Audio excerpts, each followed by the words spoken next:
61వ కీర్తన 6-7 వచనములు. రాజునకు దీర్ఘాయువు కలగ జేయుదువుగాక, అతని సంవత్సరములు తరతరములు గడుచును గాక. రాజు యొక్క ప్రార్థన.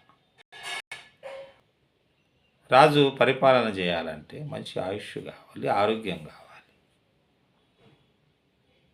మంచి ఆరోగ్యంగా ఉన్నప్పుడే మరి ఆయుష్ కలుగుతుంది. ఆరోగ్యవంతునికి ఆయుష్ ఎక్కువ. మరి ఆరోగ్యాన్ని కూడా మనం కాపాడుకోవాలి. అందుకే రాజు అంటున్నాడు, రాజునకు దీర్ఘాయువు కలుగును గాక. రాజునకు దీర్ఘాయువు కలుగును గాక, మరి అతని సంవత్సరములు తరతరములు గడుచును గాక. ఈరోజు జన్మదినం జరుపుకుంటున్న బిడ్డలకు దేవుడు మంచి ఆయుష్నివ్వాలి. యవన బిడ్డలకు మంచి దీర్ఘ ఆయుష్ ఇవ్వాలి. యవనస్తులు బలవంతుని చేతిలో బాణముల వంటి వారు అన్నాడు.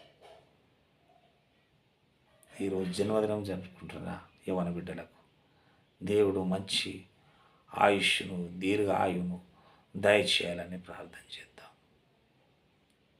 దేవుని సేవ చేయాలి, దేవుని కాడి మోయాలి. యవనస్తులు ఆ బాధ్యత ఉంది. సమాజంలో యవనులపై పెద్ద బాధ్యత ఉంది.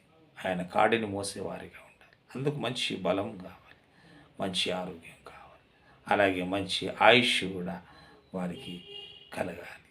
దేవుడు దయచేయాలి.